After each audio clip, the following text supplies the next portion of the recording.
Trust വാലറ്റിൽ MSTC നമ്മൾ എങ്ങനെ ആഡ് ചെയ്യാം. നമ്മൾ ഇതിന് വേണ്ടിയിട്ട് തന്നെ ഒരു വാലറ്റ് ക്രിയേറ്റ് ചെയ്യുക. ട്രസ്റ്റ് വാലറ്റോ മെറ്റാമാസ്കോ സേഫോ അല്ല ഏത് വാലറ്റ് വേണമെങ്കിൽ ബ്ലോക്ക് ചെയിൻ വാലറ്റ് തന്നെ യൂസ് ചെയ്യാം നമുക്ക്. അപ്പോൾ ട്രസ്റ്റ് വാലറ്റ് ആണെങ്കിൽ ഇങ്ങനെ ഒരു ഇൻ്റർഫേസ് ആയിരിക്കും വരിക.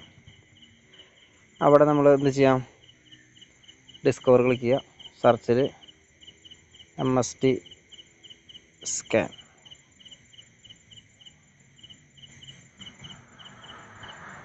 mstscan.com സെർച്ച് ചെയ്യുക. സ്പേസ് ഒന്നും പാടില്ല, mstscan.com സെർച്ച് ചെയ്യുക. അപ്പോൾ MST ബ്ലോക്ക് ചെയിൻ എക്സ്പ്ലോറർ ആ ലെഡ്ജർ മെയിൻനെറ്റ് അവിടെ ഓപ്പൺ ആയിട്ട് വരും. നമുക്കവിടെ അതിൻ്റെ ട്രാൻസാക്ഷൻ കാര്യങ്ങളൊക്കെ നടക്കുന്നത് കാണാൻ സാധിക്കും. എന്നിട്ട് അതിൻ്റെ ഏറ്റവും താഴേക്ക് വന്നു കഴിഞ്ഞാൽ ആഡ് MST മെയിൻനെറ്റ് എന്ന് കാണാം. ഇത് ക്ലിക്ക് ചെയ്യുക, ഇമ്പോർട്ട് കൊടുക്കുക, ഓക്കെ കൊടുക്കുക. ഇത്രയേ ഉള്ളൂ നമ്മുടെ MST അക്കൗണ്ട് ആഡ് ചെയ്യുന്ന വിധം. ബാക്ക് പോവുക, ഹോം ക്ലിക്ക് ചെയ്യുക. അപ്പോൾ അവിടെ MSTC എന്ന് കാണാം. അപ്പോൾ ഇങ്ങനെയാണ് ആഡ് ചെയ്യുക കേട്ടോ. നമുക്കിവിടെ ഈ റൈറ്റ് സൈഡിൽ കാണുന്ന ഈ ഒരു ക്ലോക്കിൻ്റെ തൊട്ട് താഴെ ഒരു ഏരോ കാണണ്ട, അവിടെ ക്ലിക്ക് ചെയ്ത് കഴിഞ്ഞാൽ ഇവിടെ ചിലപ്പോൾ ഹൈഡായിട്ടോ കൊടുക്കണ്ടാവുക. അപ്പോൾ നമ്മൾ ഹൈഡ് കളഞ്ഞിട്ട് മാനേജ് ക്രിപ്റ്റോ ക്ലിക്ക് ചെയ്തിട്ട് നമുക്ക് ആവശ്യമുള്ള കോയിൻ്റെ അക്കൗണ്ട് മാത്രം നമുക്ക് ഓൺ ആക്കിയിട്ടാൽ മതി. ചിലപ്പോൾ BTC ETH BNB ഒക്കെ ഓൺ ആക്കി എടുക്കുന്നുണ്ടാവും. ഇതൊക്കെ നമ്മൾ ഓഫ് ചെയ്യുക.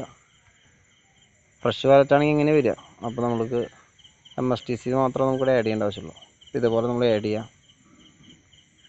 കണ്ടില്ല, ഇപ്പോൾ മറ്റുള്ള അക്കൗണ്ടുകളൊക്കെ വന്നു. അപ്പോൾ നമുക്കത് കളയാം. ഈ ഓപ്ഷൻ തന്നെ ക്ലിക്ക് ചെയ്തിട്ട് മാനേജ് ക്രിപ്റ്റോ ക്ലിക്ക് ചെയ്തിട്ട് BNB ETH BTC ഒക്കെ ഓഫ് ചെയ്തിടാം.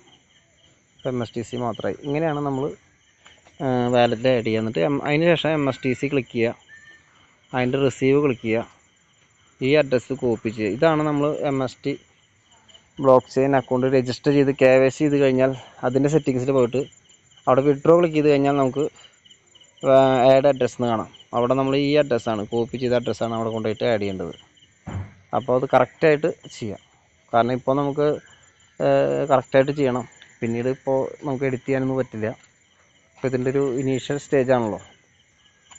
അപ്പോൾ അത് ചേഞ്ച് ചെയ്യണമെങ്കിൽ കുറച്ച് ബുദ്ധിമുട്ടുണ്ട്.